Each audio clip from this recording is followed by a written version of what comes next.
La plus longue guerre des États-Unis est terminée. Mais pourquoi les Américains ont-ils retiré leurs troupes d'Afghanistan? Selon Joe Biden, il s'agit de modifier les priorités pour relever le défi de la Chine.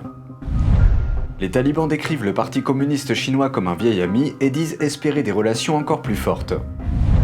Une autre des relations amicales de la Chine s'approfondit elle aussi. Les dirigeants militaires de la Birmanie, également connus sous le nom de Myanmar, ont invité un représentant chinois à leur rendre visite pour la première fois depuis le coup d'État survenu dans le pays au début de l'année. Bienvenue dans Regard sur la Chine, je suis Vladian Huitens. Avant de commencer, je vous rappelle que nous avons une nouvelle chaîne YouTube sur Internet, NTD Actualité. Je vous invite à vous y abonner pour regarder les news.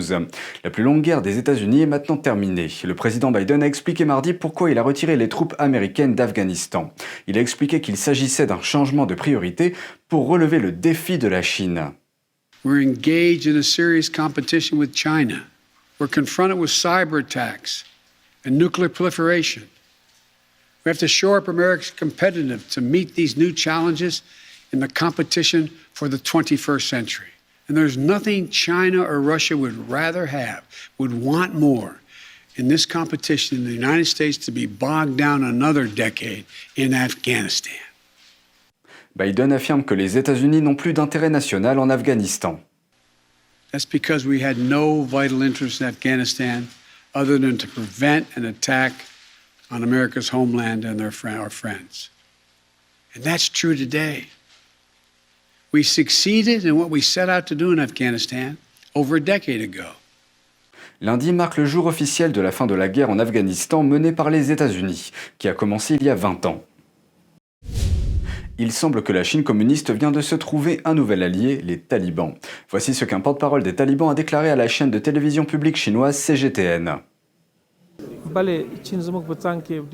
China is a very important and strong country in our neighborhood, and we have had a very positive and good relations with China in the past. We want to make these relations even stronger. On the government level, we look forward to building a very strong relationship with China. Le porte-parole a déclaré que les talibans espèrent que la Chine les soutiendra économiquement. Cela inclut des investissements et diverses exportations afin de contribuer au développement de l'Afghanistan. En juillet, des responsables chinois ont accueilli le chef du bureau politique des talibans et ont déclaré que le monde devait guider et soutenir le pays dans sa transition vers le pouvoir. Depuis lors, les médias chinois suggèrent l'idée que Pékin pourrait reconnaître les talibans comme dirigeants légitimes de l'Afghanistan. Mais les talibans semblent avoir très peu changé depuis leur dernier passage au pouvoir. Un citoyen afghan a déclaré à The Epoch Times qu'il connaît 3 citoyens afghans qui ont déjà été torturés. Cette situation survient alors que des preuves de plus en plus nombreuses font état de meurtres, de détentions, de menaces et d'intimidations de la part des talibans. Nous nous tournons maintenant vers l'Asie du Sud-Est. Un diplomate chinois a terminé une visite d'une semaine en Birmanie, également connue sous le nom de Myanmar. C'était la première fois que les dirigeants militaires birmans invitent un représentant chinois depuis le coup d'État du début de l'année. Les dirigeants militaires birmans ont renversé le gouvernement civil en février dernier et ont tué plus de 1000 personnes dans le but d'écraser la résistance. Les pays occidentaux, dont les États-Unis, ont condamné le coup d'État. Mais Pékin a adopté une position plus souple, affirmant que la stabilité est sa priorité et que le régime n'interférera pas avec la Birmanie. Au cours de la visite, les deux parties ont échangé leurs points de vue sur le paysage politique de la Birmanie, ainsi que sur la coopération dans la lutte contre la pandémie. Pendant la visite, la Chine a également annoncé une nouvelle route commerciale entre les deux pays. Cette route relie 2 villes chinoises à Yangon, en Birmanie. Ce plan facilitera les échanges commerciaux de la Chine avec les pays entourant l'océan Indien. L'une des plus grandes sociétés de développement immobilier de Chine, Evergrande, est lourdement endettée. Ses dettes représentent plus que le PIB de la Finlande, soit quelques 300 milliards de dollars, en dettes et en obligations de contrat. La faillite de la société provoquerait une onde de choc dans l'économie chinoise. Pour mettre ce chiffre en perspective, 300 milliards de dollars représentent plus que le PIB de la Finlande en 2020. L'entreprise a essayé de lever des fonds en vendant des actifs, mais cela permet à peine de réduire la dette. Mardi, la société a mis en garde contre les risques de défaut de paiement si elle ne vend pas davantage d'actifs ou ne renouvelle pas ses prêts. Cette dette est le résultat du modèle commercial très risqué d'Evergrande. L'entreprise empruntait pour acheter des terrains, puis développait et vendait des logements avec des marges réduites pour un chiffre d'affaires rapide. Evergrande vendait également des maisons avant que leur construction ne soit terminée, mais la situation de sa dette a soulevé des questions quant à savoir si elle aura suffisamment d'argent pour mener à bien ses projets. De nombreux Chinois se sont plaints en ligne d'attendre des mois voire des années la fin de la construction des logements qu'ils ont achetés. Un économiste chinois de la holding financière japonaise Nomura déclare que l'énorme bilan d'Evergrande aura un véritable effet domino sur la Chine. Les grandes entreprises comme Evergrande sont empêtrées dans le système financier chinois. Si quelque chose devait arriver à l'entreprise, cela provoquerait une onde de choc dans l'économie chinoise. Il y a des spéculations selon lesquelles les autorités chinoises à différents niveaux pourraient intervenir pour les aider à rembourser leurs dettes.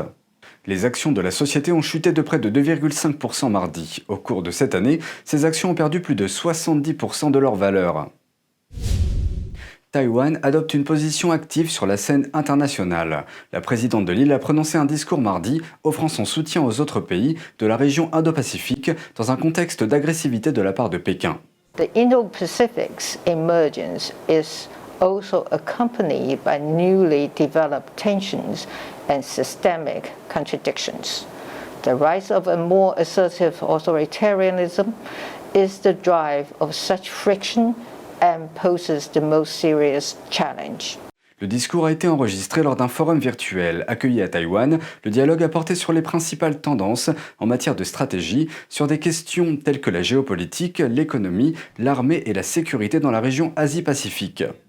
La présidente Tsai Ing-wen a déclaré que Taïwan était prête à collaborer avec d'autres nations pour promouvoir la paix, la sécurité et la prospérité dans la région. Taiwan continues to strive to be part of the solution for an international community. L'ancienne représentante des États-Unis auprès des Nations Unies, Kelly Craft, a également participé au forum, ainsi que 16 experts et fonctionnaires issus de pays tels que Taïwan, l'Australie, la France, l'Inde et le Japon. Taiwan is committed to working with regional actors to ensure regional stability. We are willing to shoulder our share of burden, and we would not take our security partners' cavalry for granted. While we don't seek military confrontation and hopes for peaceful, stable, and beneficial existence with our neighbors, we'll always defend our democracy and way of life.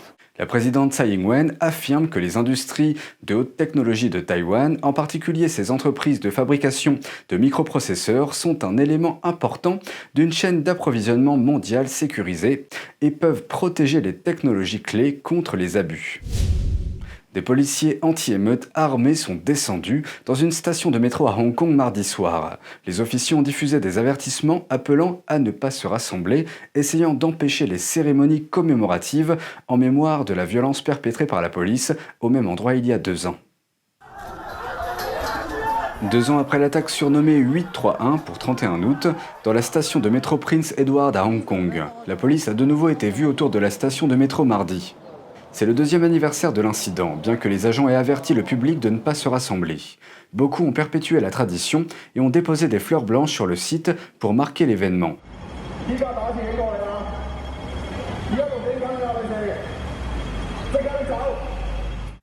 Il y a 2 ans, au même endroit, des policiers anti-émeutes armés de matraques ont pris d'assaut la gare après des heures d'affrontement avec les manifestants.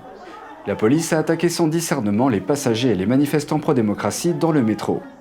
À l'intérieur de la station, la police a aspergé les gens dans les wagons avec du gaz au poivre et les a frappés à coups de matraque.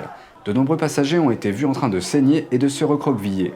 呢件事係非常之嚴重嘅濫用武力嘅事件，咁但係過咗咁耐係冇一個人係需要因為呢件事而負責。揾咗2年啦，一個人都揾唔到，一個警員嘅身份都揾唔到。 La police de Hong Kong n'a pas donné un compte-rendu clair de l'ensemble de l'incident et des victimes, mais il semble qu'elle prenne maintenant des mesures. Mardi, la police a arrêté 2 hommes près de la station de métro, dont un journaliste local et un autre qui a été placé en détention car soupçonné d'avoir critiqué verbalement un officier. Un autre homme, un conseiller du district de Hong Kong qui a tourné une vidéo de la police anti-émeute prenant d'assaut la station de métro il y a 2 ans, apparaît comme ayant reçu une lettre de menace avec une lame à l'intérieur, l'avertissant de ne pas parler de l'incident. La lettre qu'il a reçue se lit comme suit « Fermez-la au sujet du 831 pour votre sécurité et celle de votre famille ». Le conseiller de district a déclaré dans une publication sur Facebook mardi « Pensez-vous que si je n'en parle pas, les gens vont l'oublier ?